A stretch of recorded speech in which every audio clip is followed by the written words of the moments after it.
going on, guys? Welcome back to the channel. You know who it is by now. Jimothy. So ladies and gents, we are back with another deck profile, and this time we are profiling Melodious. Now I took Melodious to my sneak peek. Well, I'll say sneak peek, it was just the locals basically. The set was dropping like a day later, and they just decided to use all the new cards because people were buying them, pulling them, etc, etc. And I went with Melodious. I actually just went for the memes. I had a 2-card side deck which consisted of 2 lightning storms, and literally that was it, and just the deck that I'm going to present to you guys. Now what I will say is this deck is not in its final form. There's a few things that I've learned playing this deck, and there's a few ways that you can take it out, and there are some garnets in here that can actually just be removed for just better cards. So without wasting any more time, ladies and gents, let's just get straight into it. Now Melodious is the song of the day, and boy oh boy, what the issue with me winning loads of games were against my opponent was the fact that my opponent couldn't really anticipate what I was going to do, just because they didn't know what the cards do. Now this is one of the new cards. These cards, the new cards are crazy. So much consistency for the deck. So when this card is summoned, normal or special summoned, you can search a Melodious monster, level 4 or lower, just as simple as that. And its pen scale has got two effects. So you can target a fusion monster, dump a Melodious monster, and that fusion monster gains attack. And when you fusion summon a Melodious monster or one special summon from the extra deck, you can rescale this from the face-up extra deck, which is really busted because it shares the same effect with the other one, which is Couplet. So you got Refrain and Couplet. This one's busted as well. Searches the new fusion spell, as well as being able to reveal itself. It's basically Snake Eye Popular, but for Melodious. It's crazy. So you reveal it when it's added to hand, and you can special summon one from hand or graveyard, which is absolutely busted. Level 4 or low Melodious monster. So these 2 cards are busted, and since I played the deck, I've been seeing a few profiles online where they're just absolutely abusing this in like voiceless voice, in just everything basically. So these cards add so much consistency to the deck, it's unreal. Then with some of the older Melodious cards, I've had this core for a while, so these are just these cards I've had since 2019 when I was planning to play Salad. Sonata, she's basically a free special summon, just an extender, can get a body on board, helps you to go into your Link monster. And then I play 2 Soprano. Now you can actually drop Soprano to 1. You don't actually need to play 2. Like I said, fine tweaks here and there. I played 2 just because sometimes I drew it and I was like, oh, this is just not gonna bode well. I need to see this off my summon. So I decided to play 2 because you don't really want to normal summon it, but in effect it's still a really good card. It allows you to fusion summon, and it allows for recursion from the graveyard, which is nice. Then we got 2 Aria, the Melodious Diva. She just presents the lock, so when this card special summoned, your Melodious monsters can't be targeted or destroyed by battle, which is nice. And then I played 1 Cannon. Cannon is just another free special summon, but you can only special summon her by her effect once per turn. So she's not as good as the others, but she's just a free body basically. And if you notice, these are all 4s, and if you resolve their effects, they don't actually lock you into much, which is interesting to note. That's why this engine's been abused in other decks. Now here are the 4 bricks that I played. This is the mandatory brick. This card is absolutely busted. If you read its effect, it says once per turn, you can target 1 light fairy type monster in your graveyard and add it to your hand. So you can add back the Herald of Orange Light. Busted. But yeah, it allows for recursion, and it's a Melodious Maestro, which helps you to go into some of your fusion monsters. I did also play the 1 Elegy. This used to be the lock that used to set up previously, so you'd get Elegy and Diva on board. And what would happen Elegy and Aria on board, and what would happen is you can't be destroyed by battle, can't be targeted by card effects, and then you can't be destroyed by card effects. But this is a bit of a brick, it doesn't do anything else, has to be special summoned, so you could effectively just take that out and put something else in. I also played 1 Tam Tam, searches polymerization, again not necessary. Like I said, I just wanted to play as much of the Melodious cards as possible, but she can also chain block, because if she's sent to the graveyard as a fusion material, you can target a fusion monster, reduce its attack by 500 and burn your opponent. And this card is not a once per turn, which is a bit busted. And then I played 1 Mozarta.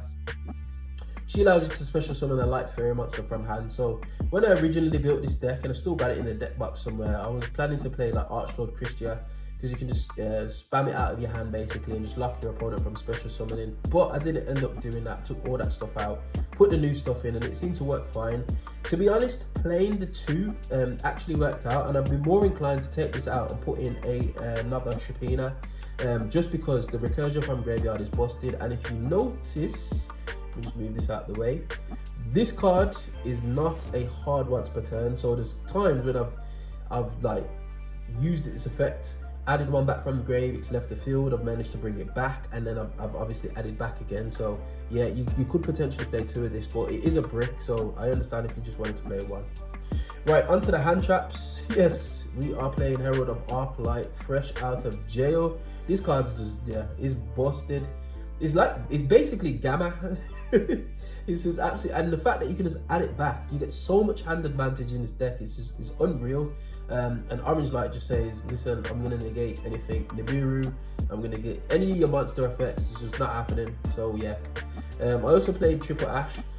Interesting thing about this deck is I've built it slightly differently. Like I said, there's 4 bricks in the deck, 3 bricks in the deck that you could potentially take out. That's another 3 slots for hand traps. This deck can fit in 15 hand traps, literally.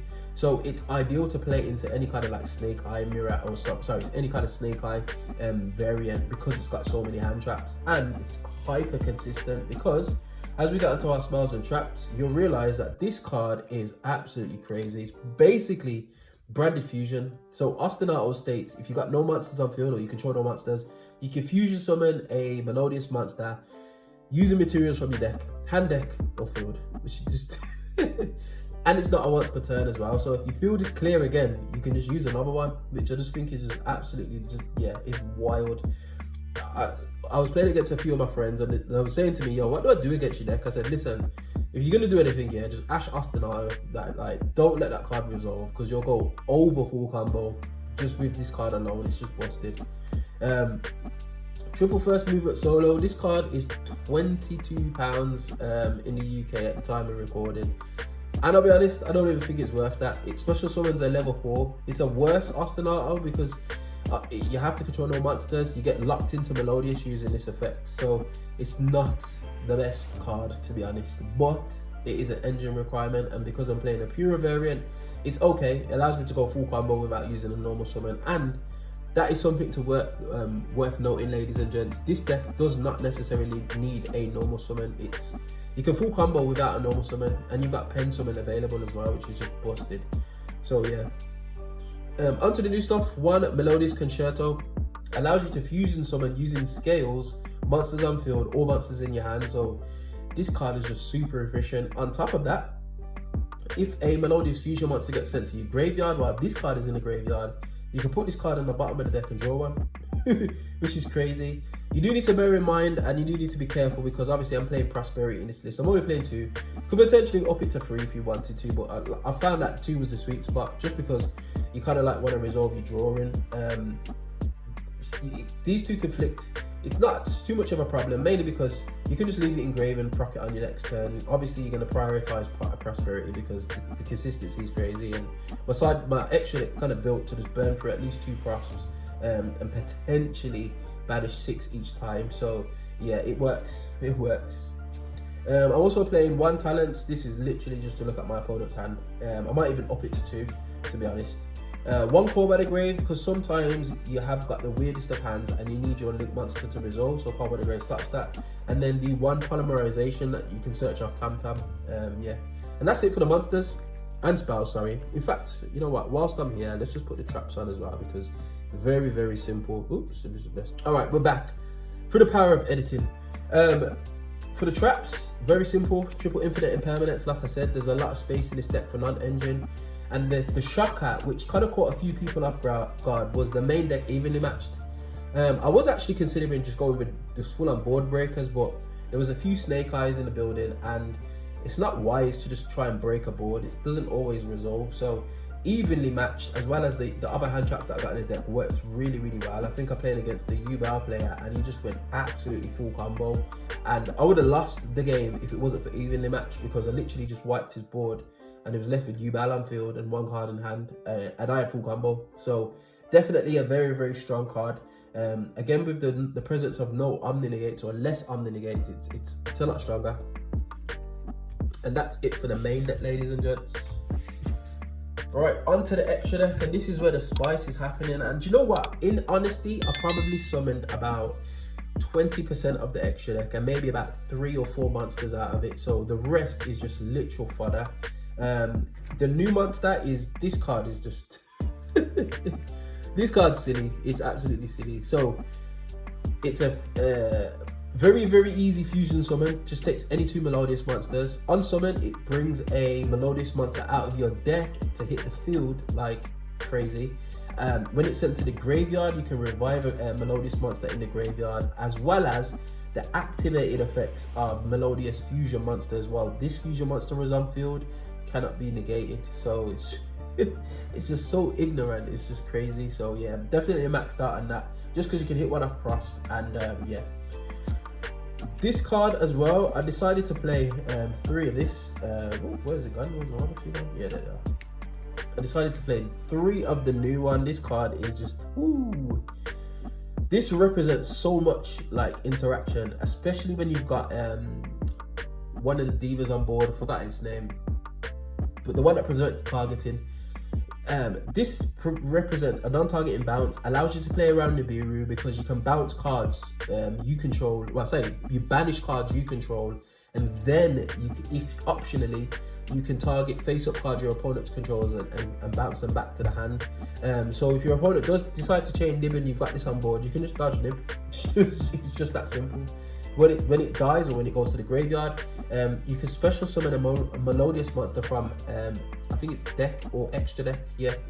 So you can just literally just bring out another fusion monster. It's just it's crazy to think about, like, yeah. And the bounce is non-targeting as well, so it's not even like your opponent can respond with anything that well, protected by any kind of non-targeting. So it's just busted. Definitely worth keeping a note of. Another one, again, this is just prosp food. You don't need this many in terms of ratios. This was the other fusion monster that I summoned quite a lot. Very, very easy to make. 2 Melodious monsters. It's basically a triple DD crow whilst it's on the field. But obviously, if you use its effect and it gets removed by the field by this card and then comes back, you can use its effect again. So it's a soft once per turn. So very, very interesting. And then the last cards I've got double is it Bloom Diva? Yeah. So she's a bit of a weird one, but she can crash into a monster, doesn't take any battle damage, and you blow up the monster, and then your opponent takes the burn equal to the difference between attack of this card and the monster that it's battling. So yeah, it's another nice little OTK piece. And then we've got the 1 Bloom Primer. She's just basically allows you to OTK via attacking. She gains attacks equal to the number of Melodious monsters used for its fusion summon, and it also gains attack as well. So you can get her pretty big and just swing over a lot of things. But I didn't actually summon any of these, to be honest. I summoned the first 3 and that was it. As well as this card, I summoned almost every duel. This locks you into Melodious, but this card's busted. So on summon, you discard a card and then you can spec 2 Melodious monsters from deck. Doesn't matter about what levels, doesn't negate their effects, has to just be to the link arrow it points to. So this card is just super, but like you play for a bunch of negates, you make this, and then you just carry on going. Like, this deck can play through so many interactions, unbelievable. But this card is like a custom card for this deck. It's crazy, and now it's actually got some viable targets, which is nice. And then my final card, I decided to play 1 Chaos Angel, and I didn't even make it. It's possible to make. Obviously, you're making it with light, so it gets the additional effect. I think it's unaffected by activated monster effects, but I didn't make it once, not at all. So that could be anything else, literally. And some of the ratios in here you could change out potentially. Like, I was talking to like one of my friends there, and he suggested, yo, listen, put a Baguska in there. I was like, you know what, that's actually a decent idea. If it gets shifted, Baguska could go in. And that is it, ladies and gents. Yeah, that's it for the deck profile. Like I said, I would definitely be taking this back to locals. I had really good time playing it. In terms of my matchups, I played against Voiceless Voice. I also played against Snake Eye Fire King, played against Tenpai, and I played against Yubao. And Literally, the only last was to Tempai, just because I did a bit of a misplay. There wasn't much I could do. I couldn't get Elegate out because I couldn't see the line, and they black rolls me with the field spell up. So the Tempai just wiped my board and then proceeded to the battle phase. And obviously, you know what happens when Tempai get to the battle phase and you got no interruptions. I managed to beat Snake Eye Fire King just for the fact that they just was unfamiliar with the cards. Like literally, they just didn't know what to do, and the targeting protection really messed up what they was trying to do, especially as well that Melodious monsters couldn't be destroyed by battle. So that was interesting to see. My voiceless voice matchup, again, just the targeting protection and a non-targeting bounce, as well as being able to add back Herald of Orange Light, which is just crazy. Allowed me to negate the big voiceless voice Skull Guardian in response to me bouncing it back to his hand. So yeah, it was actually crazy. So yeah, all in all, ladies and gents, it was not a bad locals. I will be taking it again. I don't know if I'd take it to a regional currently in its current form, but I do know that there's a lot of people messing with the Melodious cards now, and they're getting hyper consistent, especially when it's mixed with like other strategies, because the new cards don't lock you into anything. They're basically generic, and they present like pendulum scales, which is crazy, and the scales are 1 to 9, so you can summon anything from a level 2 to 8. So definitely something worth investigating if you've got the space for it, which doesn't burn your normal summon, by the way. So yeah, but anyway, we find ourselves at the end of another video. As always, if you did enjoy this content, you know what to do by now.